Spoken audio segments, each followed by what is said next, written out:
A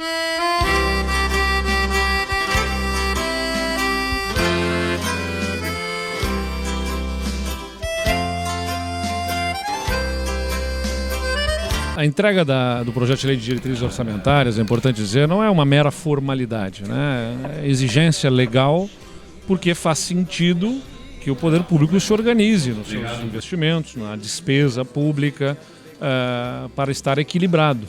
Por isso que a legislação estabelece um plano plurianual, a lei que dá as diretrizes orçamentárias ao orçamento e o próprio orçamento. No caso do primeiro ano do governo, antes mesmo de vir o plano plurianual, vem pela lei, até o dia 15 de maio, a lei de diretrizes orçamentárias. As mensagens que ela nos traz, em primeiro lugar, de que no Rio Grande do Sul a gente tem um relacionamento harmonioso entre os poderes, não significa que não tenhamos as nossas divergências, mas que exercemos essas divergências dentro do melhor diálogo possível, num ambiente republicano, de respeito ao papel de cada um, e conseguimos chegar a um entendimento sobre os valores a serem aportados, porque a lei de diretrizes orçamentárias não é a lei do orçamento do Executivo, é o orçamento do Estado, né? Vai dar a diretriz para o orçamento do Estado. Então, o orçamento da Assembleia, o orçamento do Poder Judiciário, dos órgãos que têm autonomia, como o Ministério Público, o Tribunal de Contas, Defensoria Pública, tudo está ali previsto e foi definido com entendimento entre as partes. E eu saúdo muito isso. Em segundo lugar, que nós estamos apresentando, mais uma vez, um orçamento que tem uma previsão de superávit, né, de equilíbrio nas contas, o que não significa que nós não temos dificuldades, porque temos muitas dificuldades, especialmente fruto da decisão recente do governo federal, do Congresso Nacional, no ano passado, de ter limitado o ICMS, né, interferindo nas receitas dos estados. Depois que nós fizemos um grande esforço para colocar as contas em dia, fomos aqui abalroados por uma decisão numa visão muito pouco responsável no âmbito nacional sobre as finanças dos estados. Nós vamos nos recuperar, né? Vamos encontrar certamente o nosso caminho para manter o equilíbrio e estamos aí apresentando um caminho que tem o equilíbrio para o Estado. Agora, todo esse equilíbrio, claro, sempre é com absoluto rigor nas despesas públicas. E aí temos uma previsão para algo em torno de 56 bi e 300 de receita para 54 bi alguma coisa, que vão gerar um superávit, a expectativa de 1 bi e 400, um superávit primário para o ano que vem. Então a gente continua nesse caminho. Contas em dia são fundamentais para que o Estado possa avançar e se desenvolver, mesmo que nós tenhamos perdido a receita que perdemos, 3 bilhões de reais líquidos no ano passado.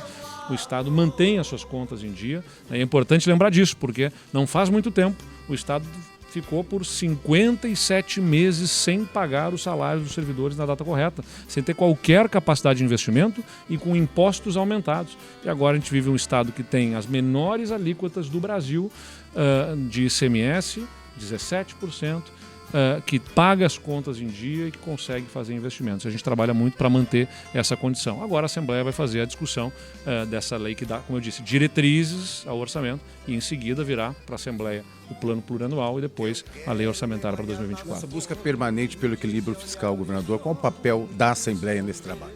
A Assembleia foi fundamental na discussão dos temas que nos trouxeram para o equilíbrio. Eu sempre disse, o governador é proponente da agenda. Mas quem decide o futuro do Rio Grande é aqui, é o parlamento. É aqui que passa a decisão do povo gaúcho a partir dos seus representantes. E decidiram ao longo dos últimos anos.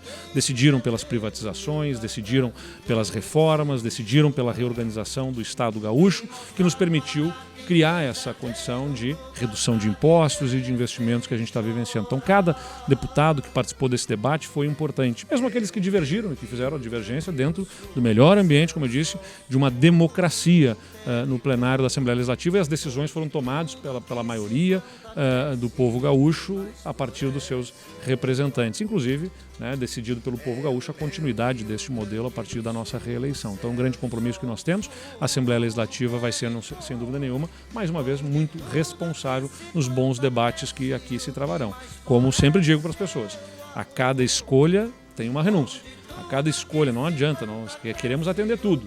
Nós que somos políticos, recebemos os sonhos, as demandas, as expectativas da população, querem mais isso, querem mais aquilo e querem pagar menos por tudo. Eu também quero, eu sou cidadão também, quero mais atendimento de todas as demandas possíveis com o menos custo, com o menor custo possível.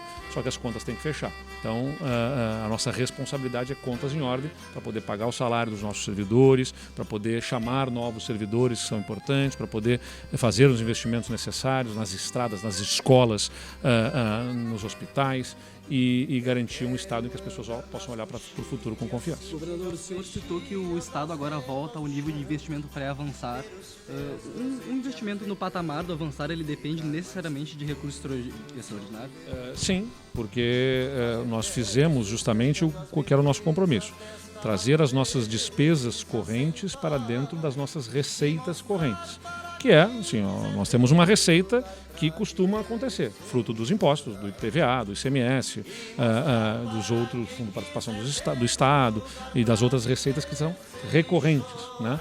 E as nossas despesas que são recorrentes também, salários, combustível, energia elétrica e tudo mais, tem que estar empatado uma coisa com a outra. A gente consegue alguma coisa com a nossa receita fazer de investimentos, mas é um nível limitado de capacidade de investimentos que o Estado tem com as receitas dos impostos da população. Até porque, como eu disse, a gente tem que pagar ainda, não bastasse as nossas despesas correntes do funcionamento da máquina, as despesas que foram contraídas em outros governos no passado e que ficaram à conta para o presente, né? Precatórios, dívida com a União, entre outros problemas do passado que nos cobram a conta no presente. Quando é que a gente consegue fazer volume de investimentos maior? Quando a gente tem receitas extraordinárias. O importante é que neste governo, né, no momento atual do Estado do Rio Grande do Sul, as receitas extraordinárias não estão financiando despesas correntes, porque isso chegou a acontecer no passado. O Estado vendia uma companhia ou botava a mão nos depósitos judiciais como receitas extraordinárias e usava para pagar as contas do mês. E isso a gente não faz, a gente disponibiliza os recursos das receitas extraordinárias para fazer das receitas extraordinárias para fazer as despesas extraordinárias nos investimentos mais importantes. Então nós aguardamos o desfecho da privatização da Corsan para que com a privatização, com as receitas da privatização da Corsan, possamos então elaborar o novo ciclo de investimentos do novo avançar em obras de pavimentação junto aos municípios, obras na área da saúde, nas escolas, na infraestrutura do Estado como um todo, dos serviços da segurança, a todas as outras áreas que são importantes. Então a gente precisa dessas receitas extraordinárias, sem dúvida nenhuma. Objetivamente, por que o senhor ainda não assinou o acordo com a União para a compensação dos valores perdidos do ICMS? E sobre o regime de recuperação fiscal, quais pontos o senhor quer rever e renegociar? Vamos lá. Então, não se trata de eu não ter assinado. Isso está nos seus últimos encaminhamentos, né? Isso precisa ser ainda um acordo que já foi apresentado por parte do Estado, a sua concordância. Só que isso precisa ser ainda homologado no Supremo Tribunal Federal para que possa ter os seus desdobramentos, inclusive para a União. Tem uma série de questões de ordem burocrática, legal, que precisam ser observadas. Então a gente imagina que isso esteja resolvido, talvez até entre o final do mês de maio e início do mês de junho, para que a gente possa ter, a partir do segundo semestre, o início desta compensação. Mas é importante dizer, foram 6 meses de perdas que nos geraram 3 bilhões de perdas de arrecadação.